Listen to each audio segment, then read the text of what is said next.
इचलकरंजी शहरात शस्त्रबंदी आदेश लागू असतानाही धारदार लोखंडी गुप्ती बाळगून फिरणाऱ्या तिघांविरुद्ध इचलकरंजी पोलिसांनी कारवाई केली आहे। त्यांच्याकडून गुप्ती, लोखंडी पट्टा आणि लोखंडी मूठ असलेली शस्त्र तसंच दुचाकी असा मुद्देमाल जप्त करण्यात आला असून या प्रकरणी गुन्हा दाखल करण्यात आलाय।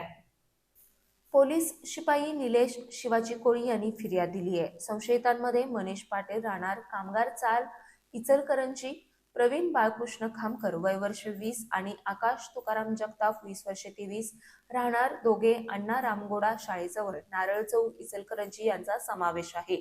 याबाबत पोलिसातून मिळालेली अधिक माहिती अशी की 26 ऑगस्ट रोजी दुपारी 12च्या सुमाराला सांगली नाका परिसरातील SIT कॉलेज समोर परफेक्ट ऑप्टिकल समोर संशयित आढळून आले। त्यांच्याकडून सुमारे 30,000 रुपये किमतीची काळ्या रंगाची सुझुकी कंपनीची एव्हेनिस दुचाकी क्रमांक MH10 DW 1407 आणि धारदार लोखंडी गुप्ती जप्त करण्यात आली। कोल्हापूर जिल्ह्यात 14 ते 26 ऑगस्ट दरम्यान शस्त्र, भाले, तलवारी, लाठीकाठी अथवा शारीरिक इजा करण्यास सक्षम वस्तू जवळ बाळगण्यास बंदी असताना संशयितांनी गुप्ती जवळ बाळगल्याचं पोलिसांनी नमूद केलंय।